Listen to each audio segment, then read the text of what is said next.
Hello, welcome back to the channel. Today I'm talking about hair loss. Now, I posted an image on Instagram a week or so ago and was actually kind of overwhelmed by the response.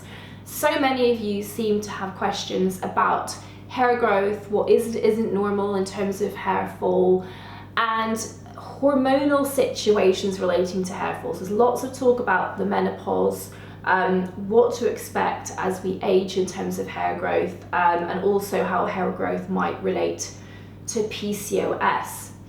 So I thought I would do a bit of a chat around hair growth, what's normal, what isn't abnormal, and what are the common things to look out for if you think that your hair is not what it once was. Now, hair is a very interesting thing. So it grows about 1 centimetre a month, and the average person's hairs are in a growth cycle that lasts as long as 3 years. And then what happens is the hair stops growing and is eventually shed as new hairs come through. So there's a natural cycle of hair growth and then hair fall. And on any one day, we can expect to lose between 50 and 100 hairs. Now, given how many hair follicles we have, for most people that amounts to nothing more than a small handful of hair.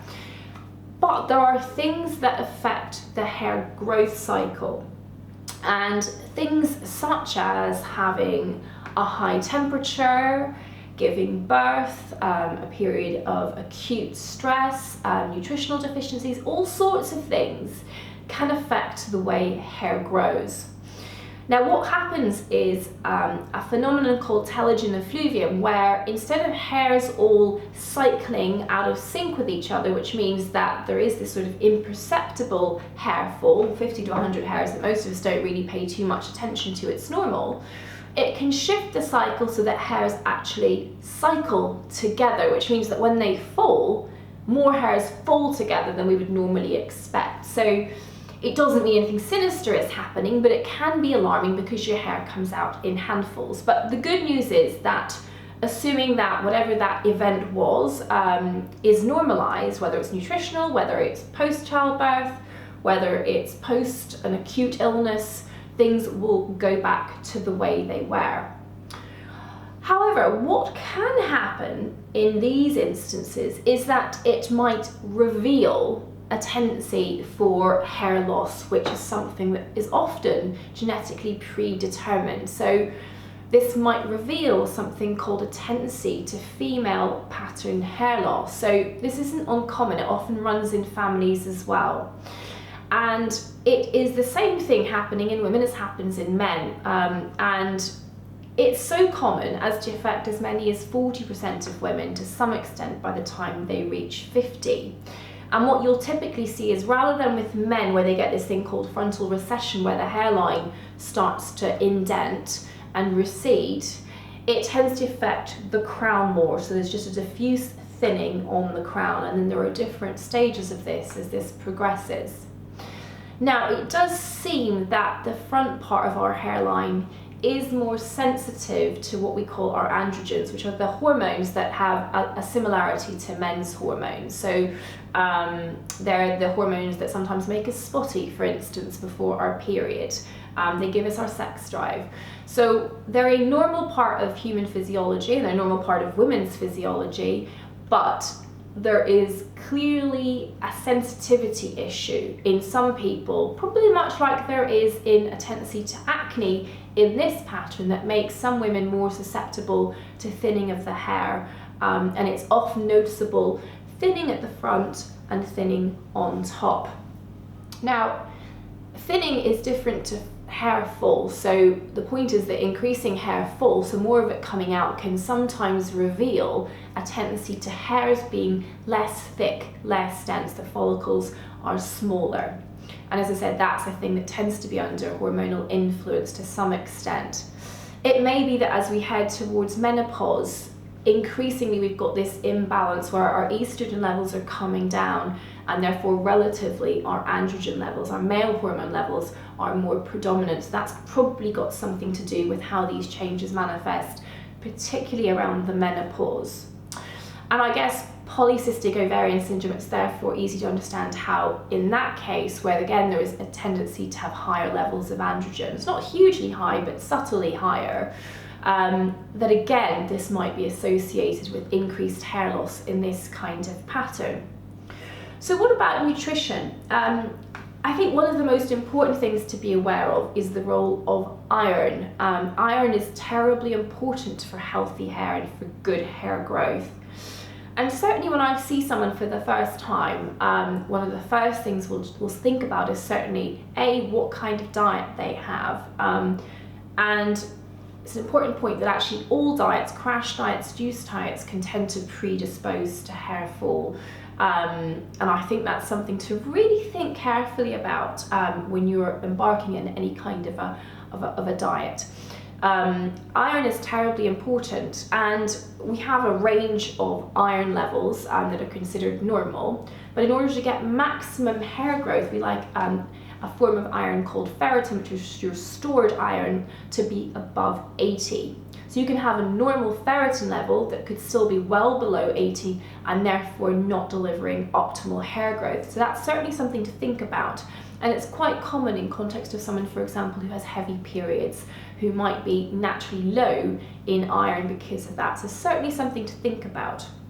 And I think from a nutritional standpoint, we should think about iron. We should also think about first-class protein. So think about your intake of lean meat, think about your intake of eggs, of dairy such as cottage cheese. And if you're vegetarian, think about quinoa, think about tofu. Protein's terribly important for strong, healthy hair growth.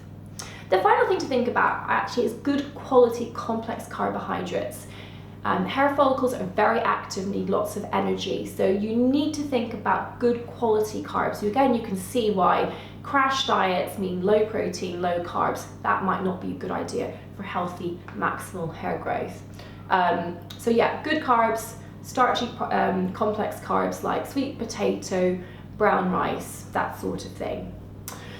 What else is there to say about hair? I think it's really important that you realise that the more you handle your hair, the increased hair fall there will be.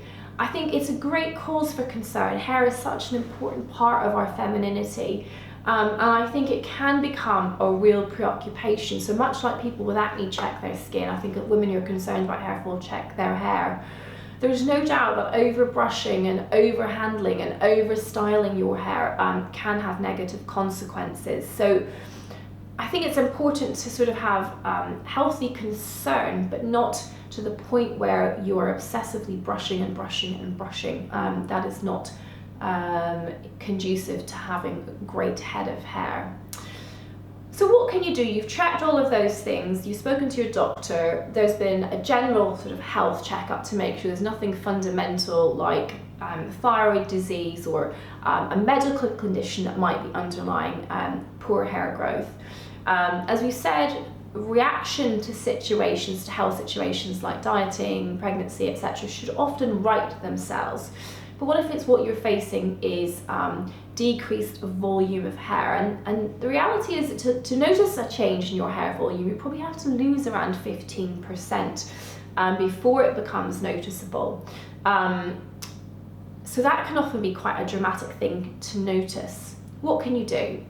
So, as I touched on, nutrition is important. That's something you can certainly do yourself, or you can do with the help of your health physician who can check your iron levels. And I think it's always a good idea to quantify a test, make a change, whether it's taking an iron supplement or just boosting your dietary intake of iron, and then recheck again. Usually 3 months is a sensible time to make any change and then measure the outcome of it.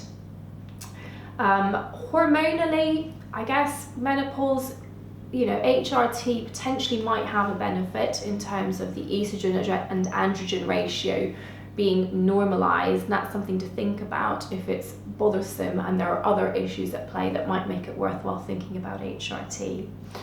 As far as topical things go, I think the reality is the main thing that makes a difference is minoxidil, or Regain as it's known as, because it does tend to promote the length of the growth cycle of hairs. And I think that it's reasonable to use either the 2.5 or the 5% strength accordingly. In those who've got a proven hyperandrogen state, so polycystic ovarian syndrome, especially in those who've also got changes that might be associated with that, such as acne on the jawline, right back, affecting the angle of the jaw, and excessive oiliness, then spironolactone can be a good drug in terms of helping you with both your skin and your hair problem, as it has a function that blocks androgen effects both in the skin and in the hair. So it's a big topic, as you can sense. I've touched on, I guess, kind of the key lifestyle issues, some of the physiology behind why we might lose hair and what instances it might improve, and those where you might need a helping hand. We can certainly go into this in a bit more detail if I haven't covered things as detailed as you would like. But I hope that was helpful. I hope it was reassuring for some of you. And I look forward to hearing your comments on this one. Bye for now.